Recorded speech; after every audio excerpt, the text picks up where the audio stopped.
of Ulleungdo Dokdo Ocean Science Station. He's going to talk about characteristics of the EC and the importance of Ulleungdo Dokdo Islands as an advanced base for the EC research. Good morning. I work at Dokdo Ocean Science Station of KIOST. So the image that you see is the Ulleungdo Island, 10 kilometers by 10 kilometers, and it's about 90 meters high. And in between, you can see the science station that I work for. So today, I'm going to talk about the research in the EC, and specifically, I'll focus on the characteristics of the EC.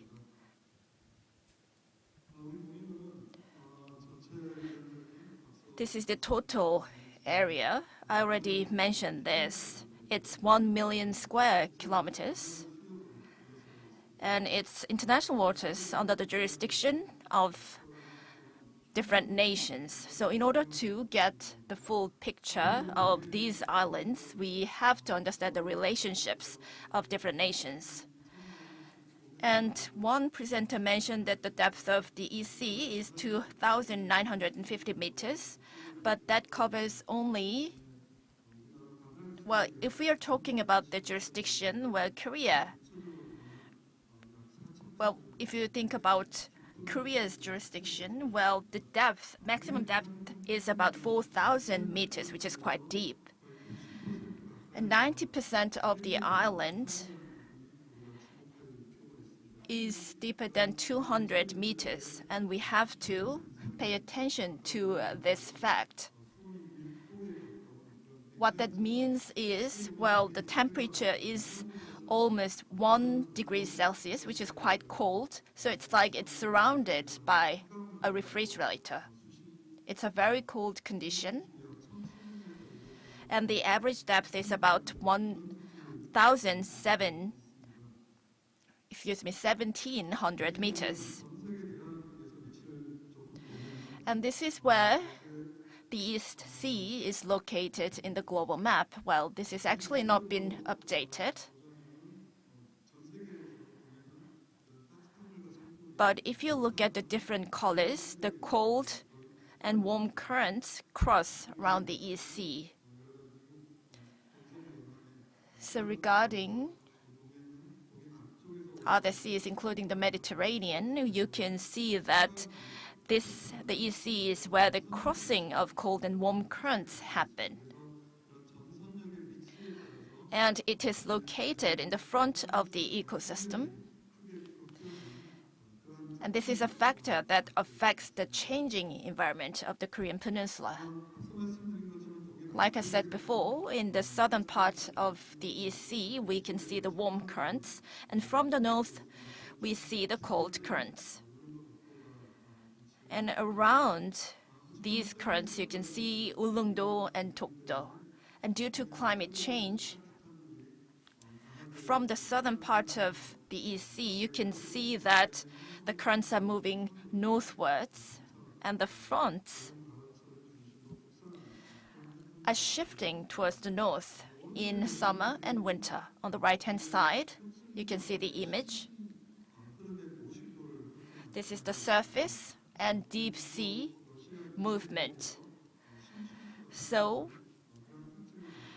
the deep current is formed from the Russian area, and this shows how it is moving counterclockwise and how it is leaving this area.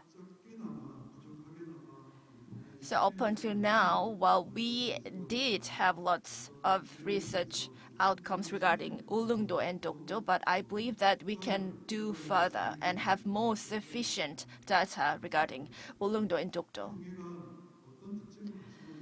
Regarding the characteristics of the EC, well, I'll do the comparison to the North Pacific and the Bering Sea.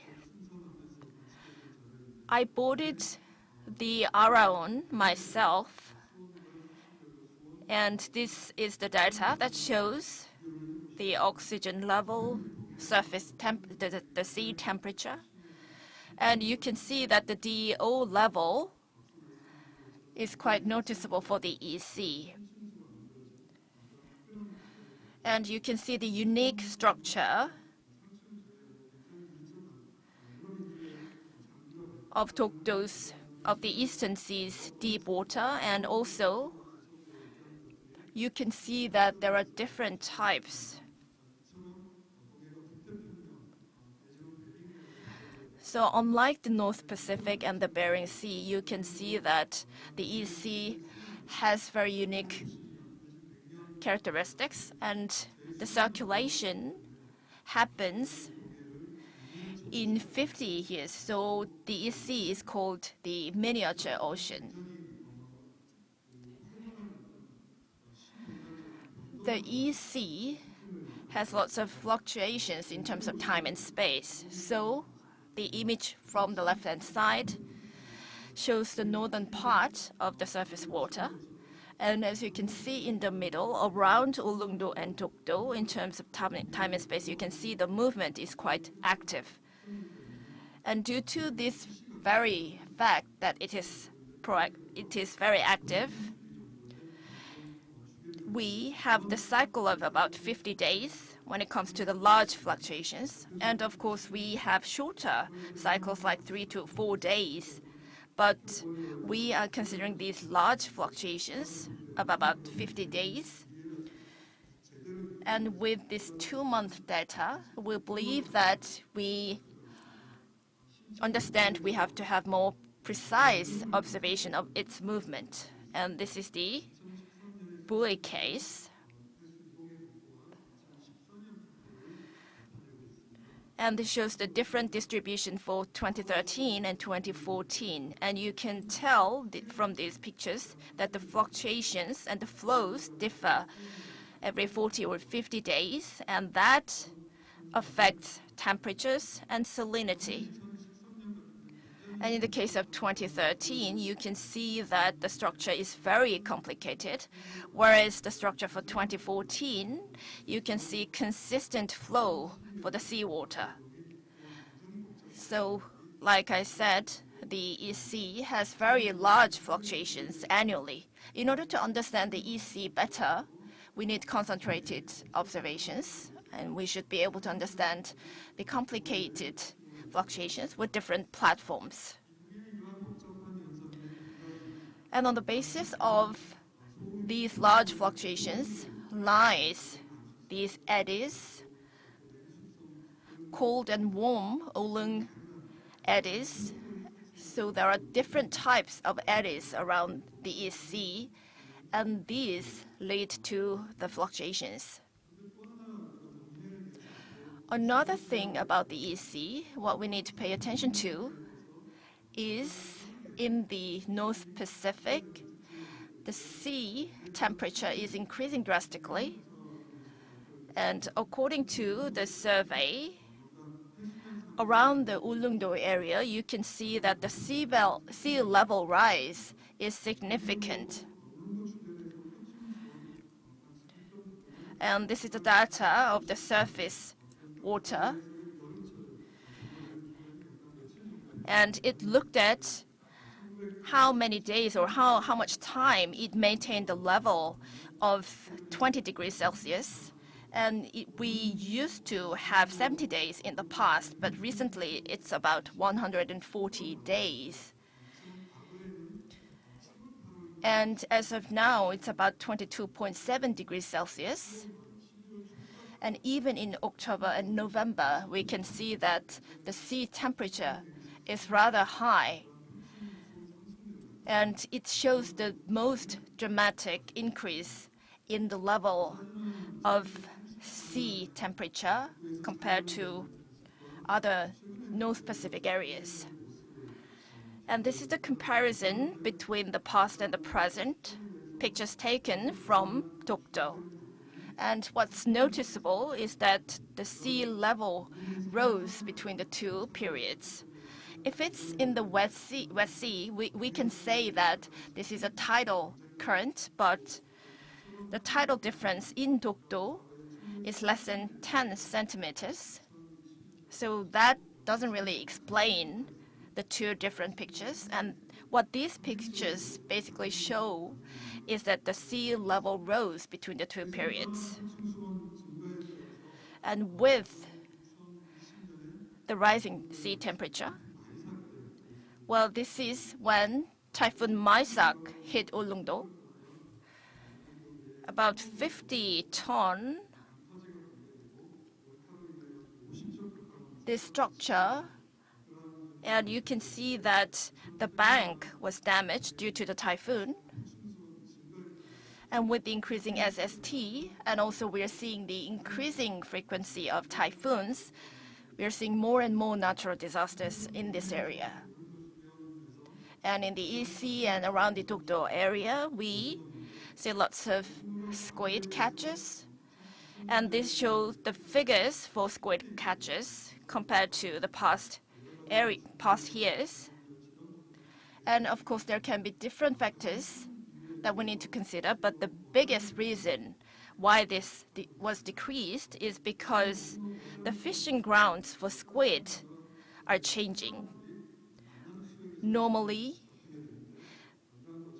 the squid is caught when the cold and warm currents meet and cross. But now we're seeing the northern shift of the subpolar front due to an increase in the strength of warm ocean currents in the EC. And with the fishing grounds moving northwards, and with Chinese vessels coming to the northern part of the EC, well, these all led to the reduced catches of the squid. Climate change, sea level rise, and natural disasters like typhoons, well, these are the various factors that led to the result. And compared to the last 100 years, well, many academics warn us that these trends will be identified far more frequently. So for the next 100 years, the SST will rise by 2 times, and the temperature and related factors will change accordingly. The reason why we study the ocean is not just about understanding the present, but we want to be able to forecast the future as well. We want to have good prediction about the future so that the society is better prepared. It's not just the role of the meteorological agency, but in the field of ocean industry, I believe that there's much more room for improvement, even though we make lots of estimates and forecasts. Well, actually, the data that we get in reality quite differs from what we predicted. So these are the models that we need in order to increase the accuracy of such data. And in the case of Bermuda Atlantic time series study, this is the mooring observation in order to have various observation data. And I hope that this is what we can apply to the EC so that we can increase the accuracy of data. This is my last slide. In order to have a study of the EC and underwater exploration, well, this is the infrastructure that we need to consider. We have various infrastructure. These are ferries, and this is the meteorological agency. And at KIOST, it has buoys for Ulleungdo and Dokdo areas. And also KIOST has many branches across Korea, including Jeju Island, Ulsan, Pohang, Ulleung, and Ulsan. We have to be able to utilize all these networks of KIOST branches and try different baseline research approaches. Understanding the marine environment and ecosystem is also another important thing that we need to have in mind in our future research activities. So there can be various factors that I specified. that we need to bear in mind going forward. And I believe that we can have more active research activities based on these factors.